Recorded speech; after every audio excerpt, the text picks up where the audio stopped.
আজ আমরা দেখতে চলেছি একটি ফ্যান্টাসি অ্যাডভেঞ্চার মুভির গল্প, যেখানে একদল সাহসী অভিযাত্রী বেরিয়ে পড়ে এক রহস্যময় বাক্সের খোঁজে, যেখানে হাজার বছরের পুরনো অভিশাপ আর ভয়ঙ্কর সব ফাঁদ ওত পেতে আছে তাদের জন্য। অদ্ভুত সব জাদুকরী ইন্দ্রজালে ঘেরা গল্পটি যেমন আপনাকে প্রতিটি মুহূর্তে রোমাঞ্চিত করবে, ঠিক তেমনই গল্পের শেষটা আপনাকে চমকে দেবে। তো আমাদের আজকের রোমাঞ্চের সঙ্গী হতে গল্পটি শেষ পর্যন্ত দেখুন। গল্পের শুরুতেই লিও নামের এক ব্যক্তি তার সঙ্গীদের নিয়ে অন্ধকার এক গুহার সামনে এসে দাঁড়ায়। তাদের লক্ষ্য এক রহস্যময় বাক্স। এবার লিও তার অভিজ্ঞতাকে কাজে লাগিয়ে সেই প্রাচীন দরজাটি খুলে দেয় এবং তার ভেতরে প্রবেশ করতেই শুরু হয় আতঙ্ক। হঠাৎই একটি বড় ঘণ্টা নিজে নিজেই বাজতে শুরু করে। ভয় পেয়ে দলের এক সদস্য সেদিকে গুলি ছোড়ে। তাদের চারপাশে এক ভুতুড়ে পরিবেশের সৃষ্টি হয়। এসব দেখে তারা ভয় পেয়ে যায়। তখনই দলের একজন বলে ওঠে, এগুলো সত্য নয়, এখানে যাই কিছু ঘটছে সবই আমাদের বিভ্রান্ত করার চেষ্টা করছে। তাই সে এগিয়ে গিয়ে বড় ঘণ্টাতে আঘাত করে এবং মুহূর্তের মধ্যেই সব অদৃশ্য হয়ে যায়। এবার তারা গুহার আরও গভীরে এগিয়ে যায়। তারা দেখতে পায় মানুষের খুলির স্তূপের উপর বাতাসে ঝুলে আছে এক রহস্যময় বাক্স। বাক্সটি দেখে সবাই খুব খুশি হয়ে যায়, কিন্তু ঠিক তখনই সবাইকে চমকে দিয়ে লিও নিজের ছদ্মবেশ খুলতে শুরু করে। লিও আসলে একজন পুলিশ অফিসার। সে সবাইকে জানায় মূলত তাদের ধরার জন্যই সে ছদ্মবেশ নিয়েছিল। এসব শুনে বাকিরা হতাশ হয়ে পড়ে এবং উভয় পক্ষের মধ্যেই সংঘর্ষ শুরু হয়ে যায়। লিও অনেক সাহসিকতার সাথে তাদের সাথে লড়াই করে। এক পর্যায়ে লিও যখন সবাইকে হারিয়ে দিচ্ছিল, তখন দলের এক সদস্য সবার অগোচরেই সেই ম্যাজিক বক্সটি নিয়ে নেয়। বাক্সের উপর লেখা ছিল, এই বাক্সে অমরত্বের রহস্য লুকিয়ে আছে, কিন্তু যে এটি খোলার চেষ্টা করবে তার মৃত্যু অনিবার্য। লেখাটি পড়া মাত্রই সেই ব্যক্তি ভয় পেয়ে নিচে পড়ে যায়, আর সাথে সাথেই চারিদিকে আগুন জ্বলে ওঠে। নিরুপায় হয়ে সেই ব্যক্তি বাক্সটি লিওর দিকে ছুঁড়ে মারে। লিও বাক্সটি নিয়ে দ্রুত সেই জায়গা ছেড়ে পালাতে থাকে। এরপর গল্প চলে আসে এক প্রাচীন মার্শাল আর্ট স্কুলে, যেখানে কালো কাপড় পরা 3 জন লোক ঢোকার চেষ্টা করে, কিন্তু সেই স্কুলের নিরাপত্তা কর্মীরা তাদের বাধা দিলে তারা তাদের হত্যা করে। তারা সেই স্কুলের সংগ্রহশালায় কিছু একটা খুঁজতে থাকে। ঠিক তখনই সেই স্কুলের এক শিষ্য হু তাদের বাধা দেয়। তাদের মাঝে লড়াই শুরু হলে নোরা নামের এক মেয়েও হুয়ের সাথে অনুপ্রবেশকারীদের বিরুদ্ধে লড়াই করতে থাকে। লড়াইয়ের এক পর্যায়ে তারা তাদের জিজ্ঞেস করে তারা আসলে কি খুঁজছে। তখন জিয়ান নামের ছেলেটি জানায় সে সেই রহস্যময় বাক্সের মানচিত্র খুঁজতে এখানে এসেছে। ঠিক তখনই মাস্টার জং সেখানে এসে উপস্থিত হয়। সে জিয়ানকে বলে, এই বাক্সে এমন এক ধরনের শক্তি আছে যা ভুল হাতে গেলেই সর্বনাশ হতে পারে, তাই আমি চাই না তুমি সেখানে যাও। এই বলে তাদের মধ্যে লড়াই শুরু হয়ে যায়। মাস্টারের শক্তি অনেক, কিন্তু জিয়ানের নতুন অর্জিত অশুভ শক্তি দিয়ে মাস্টারের বিরুদ্ধে লড়াই করতে থাকে। একসময় জিয়ান আঘাতপ্রাপ্ত হয়ে মাটিতে লুটিয়ে পড়ে। তখন মাস্টার বলতে থাকে, তুমি যা করছো তার জন্য পুরো পৃথিবী ধ্বংসের মুখে পড়তে পারে। ঠিক তখনই জিয়ানের শরীর থেকে একটি পোকা বের হয়ে মাস্টারের শরীরে প্রবেশ করে। দেখতে দেখতেই সেই পোকাটি মাস্টারকে ভেতর থেকে নিঃশেষ করে দিয়ে হাতের তালু দিয়ে বাইরে বেরিয়ে আসে। জিয়ান মাস্টারকে লাথি মেরে ফেলে দেয় এবং সেই ম্যাপ নিয়ে চলে যায়। এদিকে মাস্টার নোরা ও হুকে সেই গুপ্তধন রক্ষা করতে বলে, তা না হলে অনেক বড় বিপদ আসতে পারে। মাস্টার আরও কিছু বলতেই যাচ্ছিল, কিন্তু তিনি তার আগেই মারা যান। এরপর নোরা ও লিও জিয়ানের পিছু নেয়, আর জিয়ান ও তার দল পালাতে থাকে। এদিকে রহস্যময় বাক্সটি উদ্ধার করে অফিসার লিও ও তার দল একটি ক্লাবে আনন্দ উদযাপন করছিল। কিছুক্ষণ পর পালাতে থাকা জিয়ান ও তার দল সেই ক্লাবে চলে আসে, আর তাদের পিছু পিছু নোরা ও হুও সেই ক্লাবে চলে আসে। এসব দেখে অফিসাররা তাদের দিকে বন্দুক তাক করে। লিও জানতে চায়, তোমরা কারা আর এখানে কিভাবে আসলে? তখন জিয়ান লিওয়ের হাতে থাকা সেই রহস্যময় বাক্সটি দেখে ফেলে এবং বিষাক্ত পোকামাকড় তার মুখ থেকে বের করে ছেড়ে দেয়। পোকামাকড়গুলো ক্লাবে উপস্থিত লোকজনের উপর আক্রমণ করতে শুরু করে। সুযোগ বুঝে নোরা লিওয়ের কাছে থাকা বাক্সটি নিয়ে তাকে একটি লাথি দিয়ে ফেলে দেয়। আতঙ্কের মধ্যেও হু ও জিয়ানের দলের মাঝে লড়াই চলতে থাকে, আর নোরাও বাক্সটি নিয়ে পালাতে শুরু করে। পরিস্থিতি আরও ভয়াবহ হয়ে উঠলে লিও তার সহযোগীদের নির্দেশ দেয় পরিস্থিতি নিয়ন্ত্রণে নেওয়ার জন্য, আর সে নিজে এক সুনিপুণ কৌশলে নোরার কাছে থাকা বাক্সটি নিয়ে নেয়। তারপর সে তাদের কাছে জানতে চায় এতে এমন কি আছে যার জন্য আমরা নিজেদের মধ্যে লড়াই করছি। সে সময় তার হাতে লেগে থাকা রক্ত বাক্সের উপর লেগে যায় আর কোনো এক রহস্যময় শক্তিতে বাক্সটি সক্রিয় হয়ে উঠতে শুরু করে, যা আমরা একটু পরে জানব। আর পরক্ষণেই বাক্সটি নিজে নিজেই খুলে যায়, কিন্তু বাক্সটি ছিল সম্পূর্ণ ফাঁকা, যা দেখে সবাই হতবাক হয়ে যায়। এটা দেখে জিয়ান বুঝে যায় এটি আসল বক্স নয়, তাই সে ও তার দল আসল বাক্সটির খোঁজে বেরিয়ে যায়। লিও হতাশ হয়ে বাক্সটি ফেলে দিয়ে সেখান থেকে চলে যেতে শুরু করে, কিন্তু বাক্সটি পড়ে যেতেই এক আশ্চর্যজনক ঘটনা ঘটে। পুরো ক্লাবটি যেন এক গোলক ধাঁধায় রূপান্তরিত হয়। তারা যতবারই বাইরে যেতে চাচ্ছিল তারা ততবারই আগের জায়গায় ফিরে আসছিল। এসব দেখে তারা সবাই আতঙ্কিত হয়ে পড়ে। এর মাঝেই এক পুলিশ কর্মকর্তা বাক্সটি তুলতে গেলে অদৃশ্য এক শক্তি তাকে ভয়ঙ্করভাবে হত্যা করে। সেখানে উপস্থিত সকলে কিছু বুঝে ওঠার আগেই সেই রহস্যময় শক্তি তাদের একে একে মেরে ফেলতে থাকে। সবাই আতঙ্কিত হয়ে পালানোর চেষ্টা করে, কিন্তু সেই অদৃশ্য শক্তি কাউকেই সেই সুযোগ দেয় না। এদিকে নোরা ও হুও ক্লাবের ভেতরেই আটকা পড়েছিল। তারা লিওর কাছে সাহায্য চায়।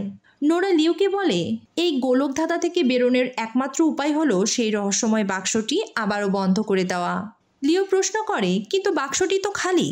নোরা জানায় এটি আসল শিনং বক্স নয়, এর ভেতরে এমন এক শক্তি রয়েছে যা এই গোলক ধাঁধার সৃষ্টি করেছে।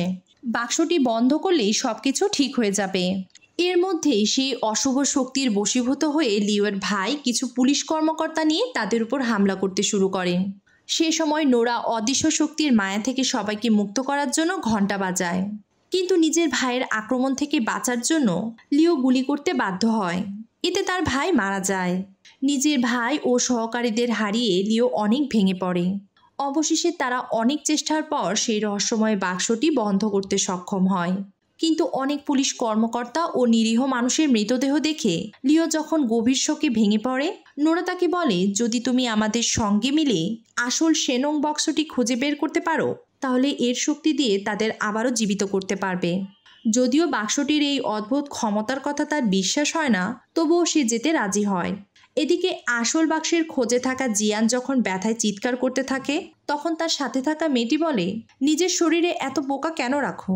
জিয়ান বলে কারণ এই পোকাগুলোই আমার সবচেয়ে বড় অস্ত্র। তারপর সে তার নিজের শরীরে একটি ব্যথানাশক ইনজেকশন দেয়। এদিকে তারা তিনজন শিনং বাক্সের খোঁজে এক বনে প্রবেশ করে।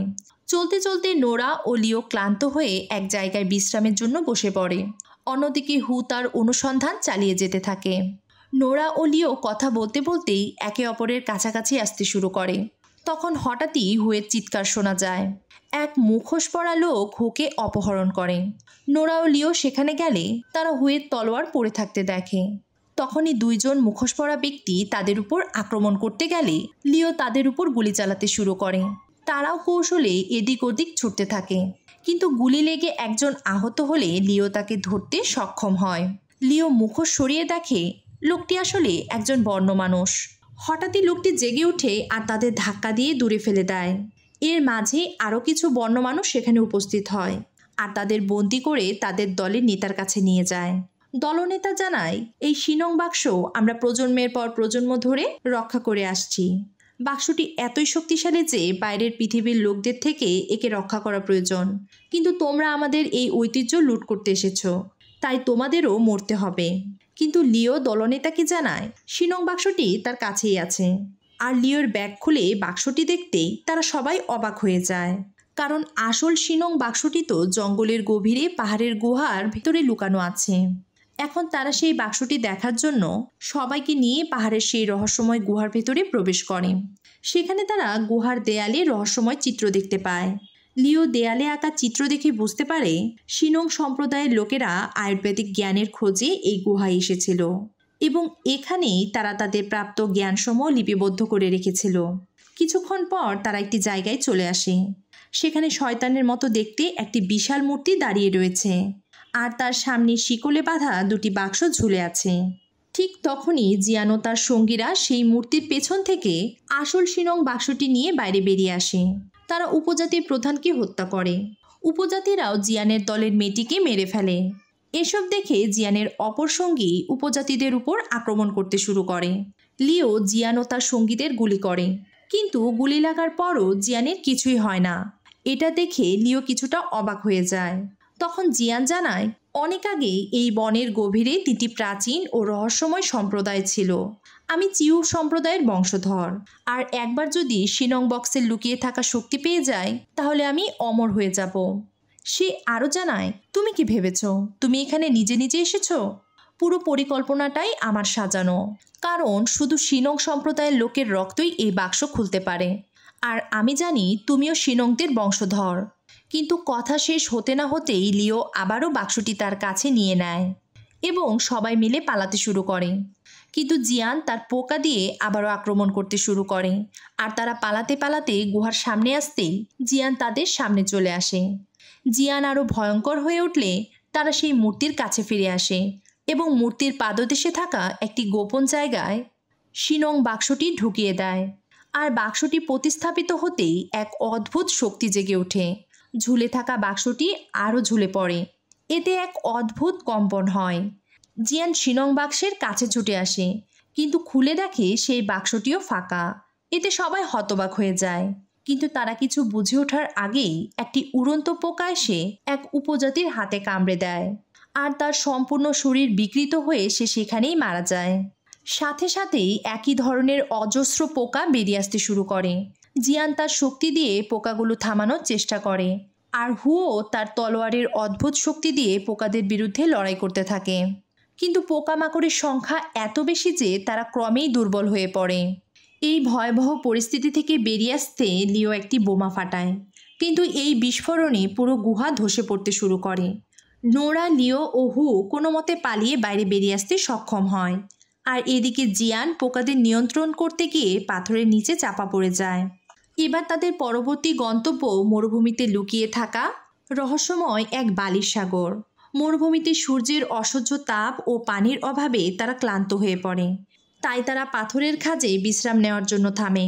সে সময় লিওর সাথে নোরার ক্রমবর্ধমান ঘনিষ্ঠতা দেখে হু ক্রমশ রাগান্বিত হতে থাকে।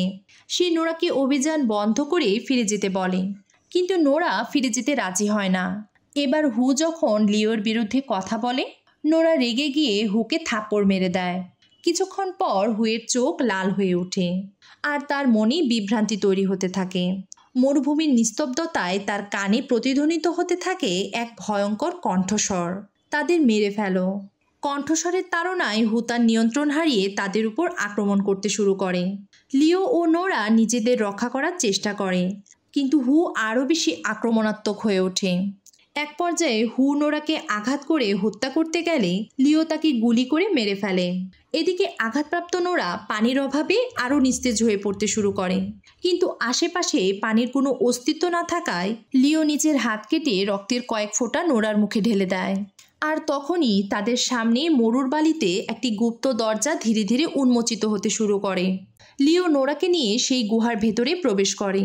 সেখানে গিয়ে তারা আসল শিনং বাক্সটি দেখতে পায়, যার কাছে ছিল একটি পাহাড়ি ঝর্ণা। লিও সেই পানি নিয়ে নোরাকে দেয়, আর নোরা ধীরে ধীরে সুস্থ হয়ে ওঠে। এরপর তারা যখন বাক্সটির দিকে এগিয়ে যায়, সেখানে তারা আহত জিয়ানকে দেখতে পায়। আসলে সে ওই গুহায় আটকা পড়েছিল ঠিকই, কিন্তু মারা যায়নি। এবার সে একটি জাদুকরি তলোয়ার ও আয়না দিয়ে তাদেরকে আক্রমণ করে।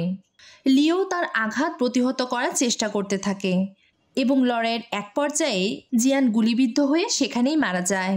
এরপর লিও যখন বাক্সটি নেয়ার জন্য এগিয়ে যায়, তখন নোরা তার হাতে থাকা ঘণ্টাটি বাজাতে শুরু করে, আর সেই ঘণ্টার শব্দে লিও তার শরীরের উপর থেকে নিজের নিয়ন্ত্রণ হারাতে শুরু করে। নোরা জানায়, জিয়ান ঠিকই বলেছিল, শুধুমাত্র শিনং বংশের লোকের রক্তই এই বাক্স খুলতে পারে, আর তাই তোমাকে আমার প্রয়োজন ছিল। নোরা আরও জানায়, এখন পর্যন্ত যা কিছু ঘটেছে এসব আসলে আমার পরিকল্পনা। মূলত আমি জিয়ানকে নিয়ন্ত্রণ করে সব করিয়েছিলাম। আসলে নোরা নিজেই চিউইদের বংশধর, এবং সে নিজে অমর হওয়ার জন্য বাক্সটি চায়। লিউয়ের ভালোবাসা আর বিশ্বাসকে ভেঙে নোরা তার আসল উদ্দেশ্য প্রকাশ করে। মারা যাওয়ার আগ পর্যন্ত হুও আমার নিয়ন্ত্রণে ছিল, আর তোমার ভাই এখনও বেঁচে আছে। যা কিছু হয়েছে তা ছিল আমার তৈরি করা ভ্রম। এই বলে সে লিউয়ের গলায় ছুরি চালিয়ে রক্ত বের করে, আর সেই ছুরি নিয়ে বাক্সের দিকে এগিয়ে যায়। এদিকে লিও নোরার নিয়ন্ত্রণে থাকায় কিছুই করতে পারছিল না। নোরা সেই বাক্সটি খোলার চেষ্টা করে। বাক্সটি সে খোলে ঠিকই, কিন্তু এই বাক্সটিও ভেতরে ফাঁকা। হঠাৎ বাক্স থেকে এক অদ্ভুত আলো বেরিয়ে আসে, যা নোরাকে ছিটকে ফেলে দেয়। আর লিও ছুটে এসে আহত নোরাকে জড়িয়ে ধরে। আর আবেগতাড়িত দুইজনের চোখের জল বাক্সে গড়িয়ে পড়তেই বেরিয়ে আসে বহুল কাঙ্ক্ষিত অমরত্বের গুপ্ত রহস্য। আর এই ছিল আমাদের আজকের গল্প। গল্পটি ভালো লাগলে লাইক, কমেন্ট ও শেয়ার করুন।